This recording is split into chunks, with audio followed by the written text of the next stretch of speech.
ମଦ ଦୋକାନକୁ ବିରୋଧ କର ବନ୍ଦ କର। ଆଏ ସେ କଣ ବନ୍ଦ କରିବ? ଆଏ ସେ କଣ ବନ୍ଦ କରିବ? ସେ ମୋ ପୁଅ ବୟସର, ସେ ଜାଣିନି।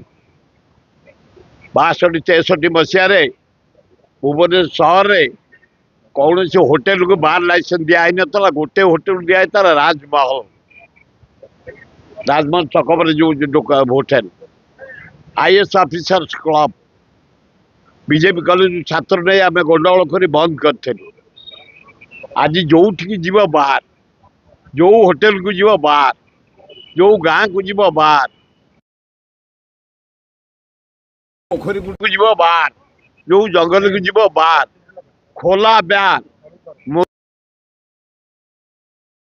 ବନ୍ଦ କରିବେ। ମଦୁଆଙ୍କୁ ମାଡ଼ ଆଇ ଇଏ କଣ ବାଡେଇବେ? ୟାର ଶକ୍ତି ଅଛି, ବୁଝାଅ ପିଲାମାନଙ୍କୁ, ଝିଅମାନଙ୍କୁ ବୁଝାଅ। ମଦ ପିଇବା ଦ୍ୱାରା ଆତ୍ମହତ୍ୟା କରୁଛ, ଅଳ୍ପ ଦିନେ ମରିଯାଉଛ।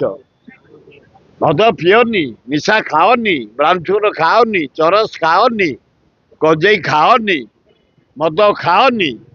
ଲୋକଙ୍କୁ ଆପିଲ କର, ପିଲାମାନଙ୍କୁ ବୁଝାଅ। କି ବାଡେଇ କାହାକୁ କୋଉଠି ବାଡେଇଥିଲେ? କେବେ କୋଉଠି କାହାକୁ କିଏ ବାଡେଇଥିଲା? ବାବୁ ସିଂ ଭଲ ଲୋକ, ମୋର ଗୋଟେ ସାନ ଭାଇଟେ, ପୁତୁରାଟେ। ଏଭଳିଆ ବେଳେ ବେଳେ ଯୋଉ ଷ୍ଟେଟମେଣ୍ଟ, ଏଗୁଡା ଠିକ ହଉନି।